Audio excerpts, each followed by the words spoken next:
우리 말씀은 시편 38편 13절부터 20절까지 말씀입니다. 시편 38편 13절부터 20절입니다.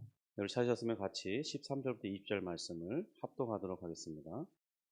나는 못 듣는 자같이 듣지 아니하고 말 못하는 자같이 입을 열지 아니하오니 나는 듣지 못하는 자 같아서 내 입에는 반박할 말이 없나이다. 여호와여, 내가 주를 바라사오니 내 주 하나님이 내게 응답하시리이다. 내가 말하기를 두렵건대 그들이 나 때문에 기뻐하며 내가 실족할 때에 나를 향하여 스스로 교만할까 하였나이다. 내가 넘어지게 되었고 나의 근심이 항상 내 앞에 있사오니 내 죄악을 아뢰고 내 죄를 슬퍼함이니이다. 내 원수가 활발하며 강하고 부당하게 나를 미워하는 자가 많으며 또 악으로 선을 대신하는 자들이 내가 선을 따른다는 것 때문에 나를 대적하나이다. 아멘. 우리는 이 고난이 내게 찾아오면 당장에 무슨 대처를 한다는 게 쉽지는 않습니다. 일단은 정신없이 그 고난 한복판으로 끌려 들어가게 되죠. 충격도 크고 감정도 조절되지 않습니다. 그래서 판단력이 마치 일순간 멈춘 것처럼 흐려지기 때문에 정말 이 어느 정도 시간이 지나기 전까지는 정신을 못 차리고 그냥 이렇게 막 그 고난 속에 헤매이고 되게 됩니다. 그런데 이제 어느 정도 시간이 지나고 나면 골똘히 생각하게 되죠. 그리고 자신이나 또는 다른 사람들 아니면 다른 어떤 환경 그런 것들을 생각하면서 자신에게 왜 고난이 닥쳤는지 생각하고 말하기 시작하는 거예요. 왜 나에게 이런 일이 일어난 거지? 억울하다. 또는 이 원인을 외부로 돌리면서 저 사람 때문이다. 저것 때문일 것이다. 그런 어떤 이 원인을 내가 아니라 다른 외부로 돌리는 그런 대상을, 원망을 돌릴 만한 대상을 찾게 되는 거죠. 그런데 오늘 시편 38편은 그런 일반적인 어떤 방향과는 좀 다른 그런 모습을 보게 됩니다. 다윗은 분명 매우 위태로운 상태에 있어요. 몸에는 질병이 생겼고 마음은 그로 인해서 너무나 고통스럽고 또 정말 부끄러움을 어떻게 감출 수 없는 그런 상황에 있고 원수들에게 조롱거리를 만들었습니다. 주변의 사람들은 기뻐하고 그가 완전히 넘어지기를 바라면서 그를 올무에 놓으려고 하고 있는 상황입니다. 그러니까 고통은 지금 계속되고 있는 거죠. 그런데 그는 먼저 이렇게 말을 하고 있다는 것이 좀 특이합니다. 18절입니다. 우리 18절 같이 읽을까요? 내 죄악을 아뢰고 내 죄를 슬퍼함이니. 이런 것과 동시에 그는 또 다른 고백을 하고 있어요. 15절인데요. 여호와여, 내가 주를 바라사오니 내 주 하나님이 내게 응답하시리. 자신의 죄를 깨닫고 회개하는 고백과 그러면서도 동시에 하나님의 응답을 기다리는 고백을 하고 있다는 것입니다. 우리도 오늘 이 본문을 통해서 이러한 다윗의 태도를 배울 필요가 있을 것 같습니다. 우리는 고난을 살필 때 늘 좀 조심해야 될 부분이 있습니다. 오늘 본문은 분명히 자신의 죄 때문에 고난이 찾아왔다고 고백하고 있고 그것이 맞습니다. 그렇다고 해서 우리는 이 모든 고난이 반드시 자신이 이전에 지은 죄 때문이라는 그런 생각을 공식처럼 그런 생각해서는 안 된다는 것입니다. 물론 고난이 닥쳐왔을 때 누구라도 어떤 점검하는 과정을 필요로 합니다. 혹시나 이전에 지은 어떤 나의 특정한 죄 때문인가 생각해 보기는 해야 되겠죠. 그러나 반드시 그렇다는 식으로 받아들여서는 안 될 것입니다. 이러한 저러한 모든 그 숙고의 과정 속에서 우리는 성령의 인도하심을 받아야 되고 또 말씀을 가까이 하면서 말씀의 조명을 받을 필요가 있고, 때로는 누군가 나의 멘토나 또 나의 좋은 어떤 인생을 상담할 만한, 존경할 만한 그런 분들을 찾아서, 인생의 선배를 찾아서, 전문가를 찾아서 조언을 들어볼 필요가 있는 것입니다. 오늘 본문은 다윗처럼 고난이 자신의 이 명백한 죄 때문일 경우도 있는 것.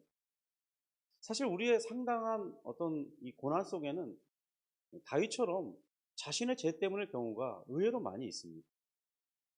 그래서 다윗은 자신의 이 고통과 아, 이 죄를 분리하지 않고 있어요. 18절을 다시 한번 보면 이렇게 말하죠. 내 죄악을 아뢰고 내 죄를 슬퍼함이니. 그러니까 다윗은 지금 변명하고 있지 않다는 것입니다. 우리 17절 같이 읽을까요? 내가 넘어지게 되었고 나의 근심이 항상 내 앞에 있사오니. 이런 죄 때문에 그의 마음 상태가 어떠냐면 정말 이 자신의 모든 삶의 환경이 지금 당장이라도 무너질 듯한 그런 위태로운 상황 가운데 있다는 거예요. 그래서 자신은 넘어졌고 지금 자신의 마음의 근심 속에 있다는 거죠. 근데 여기서 중요한 점이 있다면 그런 고난 속에서 다윗은 먼저 자신을 살펴보고 있다는 것입니다. 우리는 보통 고난이 오면 밖을 이렇게 쳐다보는 성향이 있어요. 그래야 조금 더 덜 고통스럽기 때문입니다. 하지만 다윗은 자신을 들여다보고 있다는 겁니다. 숙고하는 과정 속에서 이런 질문을 던져볼 수 있는 거죠. 하나님께서 나를 징계하고 계시는 건가? 내가 혹시 붙들고 있는 이 교만은 없는가? 회개하지 않는 죄가 있던가? 그런 것들을 살펴볼 필요가 있습니다. 그러면서도 우리가 멈추지 않아야 할 것이 있는데요. 바로 그런 중에도 우리가 소망은 주께 두고 있어야 한다는 것입니다. 여러분 이것이 생각보다 쉽지 않습니다. 이 환난과 고난 가운데 있는데 특별히 자신의 죄 때문에 그런 원인이 왔다고 생각할 때, 그리고 주변에서 나를 손가락질할 때, 나도 그것을 인정할 때, 그런데 그런 상황 속에서 아무 말 하지 않고 하나님 앞에 소망을 둔다는 거, 그게 쉽지 않다는 겁니다. 15절입니다. 여호와여 내가 주를 바라사오니 내 주 하나님이 내게 응답하시리. 다윗은 자신의 죄를 인정하면서도 하나님을 향한 이 소망의 끈을 놓지 않고 있습니다. 바로 이것이 우리가 배워야 할 점인데요. 우리는 보통 이렇게 잘 하지 못하기 때문입니다. 죄가 분명함에도 그 죄를 부정하든지 하든지 아니면 죄를 수긍하지만 부끄러운 탓에 하나님을 붙드는 것을 포기하든지 우리는 둘 중에 하나를 선택하는 경향이 있다는 겁니다. 그러나 다윗처럼 우리도 신앙의 균형을 갖춰야 하는 것입니다. 그는 이렇게 말하지 않습니다. 나는 죄인이니까 희망이 없어. 또는 나는 죄인이지만 그래서 더 주를 기다리겠습니다. 나는 주님을 더 바라봅니다. 어느 쪽이 더 바람직합니까? 주를 바라보면서 기다리는 자는 바로 주님께서 결코 외면하지 않으십니다. 그러니까 이 다윗이 바라보고 있는 이 기다림은 체념에서 나오는 것이 아니에요. 자신이 잘못한 것 때문에 이 고난이 왔고 이 위기가 왔지만 그렇기 때문에 더욱 이 다윗은 이 주를 의지하고 바라보고 이 고난에서 벗어날 수 있게 해주실 그 은혜를 구하고 있는 것입니다. 여러분 우리 인생이 잘못하는 것이 얼마나 많습니까? 잘못하는 종류가 다를 뿐이에요. 잘못하지 않는 사람이 어디 있습니까? 드러난 사람과 드러나지 않는 사람이 있을 뿐이지 감춰진 것과 감춰지지 않고 드러난 그런 종류의 사람만 있을 뿐이지 잘못하지 않고 깨끗한 사람이 누가 있겠어요? 그러니까 잘못하는 것이 드러나서 누구 앞에서라도 부끄러움을 당할 때 그럴 때 우리는 어떤 태도를 취해야 하겠냐? 나는 죄인이 맞습니다. 그렇기 때문에 우리는 그 죄를 드러나게 하시고 징계를 내리신 하나님의 섭리를 생각할 때 하나님의 은혜가 베풀어져야 여기서 벗어날 수 있으니까 우리는 겸손하게 우리 죄를 인정하지만 하나님을 간절히 바라보고 하나님의 긍휼을 구하는 것이 신자의 바른 태도라는 것입니다. 그렇지만은 자신의 이 주변 환경이 그런 마음을 가지게 하기에는 매우 혼란스럽게 만드는 것도 사실입니다. 13절 14절입니다. 나는 못 듣는 자같이 듣지 아니하고 말 못하는 자같이 입을 열지 아니하오니 나는 듣지 못하는 자 같아서 내 입안은 반박할 말이 없나니. 이런 상황 속에서 우리가 취해야 할 태도는 바로 다윗과 같이 하는 것이 현명하다는 것입니다. 그는 사람들 앞에서 일단 침묵했습니다. 마치 귀머거리처럼, 듣지 못하는 자처럼, 마치 벙어리처럼, 말을 못하는 것처럼 그렇게 행동했다는 것입니다. 왜 그런 게 중요할까요? 여러분, 그렇게 할 때 실수를 덜 하게 됩니다.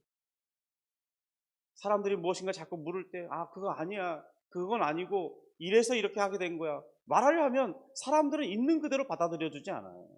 다 자신의 기준대로, 자신의 윤리 기준을 따라서 상대방의 말을 들을 때 판단하고 재단해요.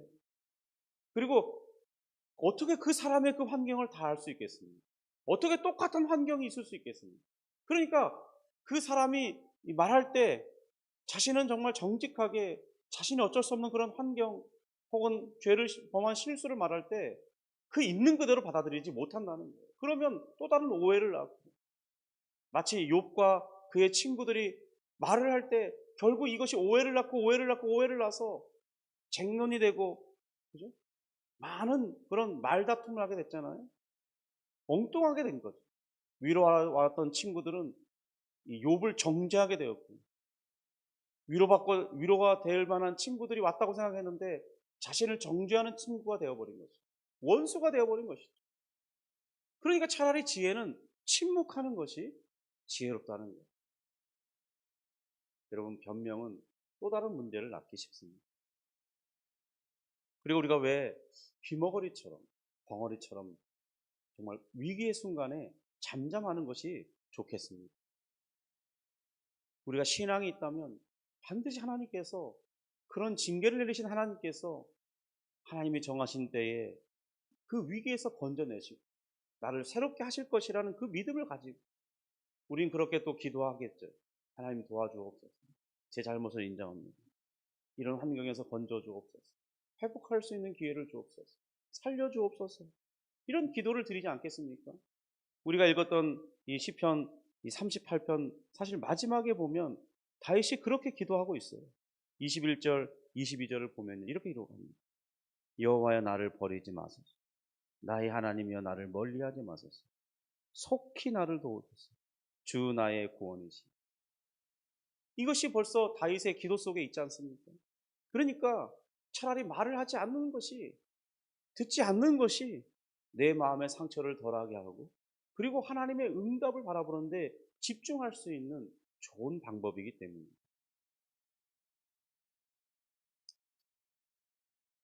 다윗은 그렇다고 정말 변명하기에 급급하지 않았어요. 하나님은 그런 모든 상황을 보실 것이라는, 판단하실 것이라고 생각했기 때문입니다.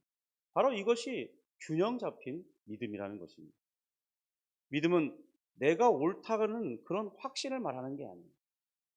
내가 생각하면 이것이 맞다고 확신하는 걸 말하는 게 아니라는 겁니다. 믿음은 하나님이 자비로우시다는 사실을 바라보는 것을 말해요. 내가 잘했고 하나님이 다시 살려줄 것이라고 생각하는 그런 것이 중요한 것이 아니라 하나님이 정말 자비로우세요. 하나님이 긍휼을 베푸시는 분이시죠. 정말 하나님 앞에 고개를 숙이고 회개하는 자를 돌이키시고 소생케 하시는 하나님이시에요. 우리는 그 사실을 믿고 무릎 꿇고 기도하는 것이죠. 우리 16절부터 20절을 살펴볼 때 상황이 여전히 어렵다는 사실을 보게 됩니다. 자신을 대적하는 원수들이 살아있어요. 그들은 또한 매우 강력합니다. 어쩌면 그들은 윤리에서 다윗보다 정말 깨끗한 사람일지 모릅니다. 그래서 다윗을 정죄하는 거죠. 여러분, 깨끗한 삶을 산다고 생각하는 사람들이 의외로 조금만 잘못하는 사람들을 보면 눈에 가시처럼 여깁니다. 정죄의 눈빛을 보내요. 정말 그런 것이 너무 힘듭니다. 어쩌면 다윗이 말하는 이 원수는 자신보다 깨끗한 삶을 사는 사람일지도 모릅니다. 그런 반면 자신은 넘어질 듯 위태롭잖아요. 선으로 악을 갚아도 미움을 받습니다. 야, 이 더러운, 야, 그런 거 필요 없어. 이렇게 말하는 거예요. 이런 상황이 전혀 어떤 바뀌어질 만한 역전의 어떤 상황이 보여지지 않는 것이죠. 그런데도 그가 이렇게 말합니다. 내가 주를 바라사오니. 주님, 나는 주님만 바라. 주님만이 나의 소망입니다. 이것이 바로 성도의 인내인 것입니다. 신앙은 상황이 좋아진 다음에 생기는 게 아닙니다. 상황이 나쁜 그 속에서도 사라지지 않는 것. 이것이 바로 신앙입니다. 우리는 이런 모습을 주님 안에서 발견할 수 있죠. 그리고 그런 태도가 어떤 결말을 가져갔는지 우리는 잘 알고 있습니다. 주님은 사람들 앞에서 침묵하셨죠. 스스로를 변호하지도 않으셨습니다. 그냥 이 모든 것을 오로지 하나님께 맡겼어요. 그분은 죄가 없으셨지만은 바로 우리의 죄를 짊어지심으로써 모든 오해를 받으셨습니다. 우리는 죄가 있지만 그분 때문에 소망할 수 있는, 나의 잘못을 대신 짊어지신 분이 있으시기 때문에 내가 받아야 할 모든 이 심판과 진노를 받으신 분이 있어요. 우리가 비록 잘못했지만 내 잘못을 대신 감당하신 분이 있으시다는 것입니다. 그래서 우리의 기다림은 우리의 의로움 때문이 아니에요. 바로 그리스도의 은혜 때문에 우리가 기다릴 수 있는 것입니다. 성도 여러분, 그러므로 우리가 고난의 자리에 있게 될 때 먼저 자신을 살펴볼 수 있기를 바랍니다. 회개할 것이 있다면 회개하시기 바랍니다. 그리고 거기에서 멈추는 것이 아니라 소망은 하나님께 두시기 바랍니다. 우리의 소망은 하나님께 있습니다. 죄를 아는 겸손이 하나님을 기다리는 믿음으로까지 이어질 때 그 신앙은 견고해질 수 있습니다. 어쩌면 내 실수가 맞지만 하나님의 그 고난의 과정을 겪으면서 우리의 신앙이 견고하게 다져지는 것이죠. 그러므로 오늘 우리가 이렇게 고백할 수 있기를 바랍니다. 여호와여, 내가 주를 바라사오니 내 주 하나님이 내게 응답하시리니. 여러분, 어떤 고난 가운데 있습니까? 어떤 이유 때문입니까? 그 이유가 설명되지 않아도 오늘 다윗처럼 내 하나님이 내게 응답하시리까, 이 소망을 가지고 살아가는 우리 모두가 되기를 주님의 이름으로 축복합니다. 기도하겠습니다. 하나님 아버지, 감사합니다. 우린 때로 큰 실수를 알면서도 죄에서 돌이키지 못할 때도 있습니다. 그 순간에 우리 마음은 강팍해졌고 하나님을 외면했던 적도 있습니다. 그런데 하나님께서 그것을 간과하지 않으시고 들춰내시고 우리를 위기와 궁지 가운데로 내모실 때 어쩌면 우리는 원망하기 쉬울지 모르지만 거기에 하나님의 뜻이 있었으니 바로 우리를 돌이키게 하시고 다시 살려내시려는 더 깊은 하나님 뜻 때문에 우리가 때로는 고난의 한복판에 있을 수도 있사옵니다. 때로는 하나님의 또 더 선한 목적으로 우리의 믿음을 견고케 하시고 성숙케 하시려는, 우리가 이전에는 보지 못했던, 고난을 통과하지 않고서는 볼 수 없었던 하나님의 세계를 보게 하시려고, 하나님을 더욱 의지하게 하시려고 어려움을 줄 수도 있사옵니다. 하나님, 그런 순간에 우리가 오늘 다윗처럼 우리의 소망을 하나님께 두는 일을 포기하지 않도록 도와주옵소서. 하나님께 간절히 붙들고 하나님을 간절히 의지하면서 하나님께서 나에게 자비와 긍휼을 베풀어 주실 때 나는 죽지 아니하고 살아나리라. 다시 회복되리라. 이전보다 더 나은 삶을 살게 될 것이다. 다시는 이런 실수를 범하지 않게 될 것이라고 생각하면서 하나님, 겸손을 훈련하고 주님을 닮아가는 기회로 삼을 수 있기를 원합니다.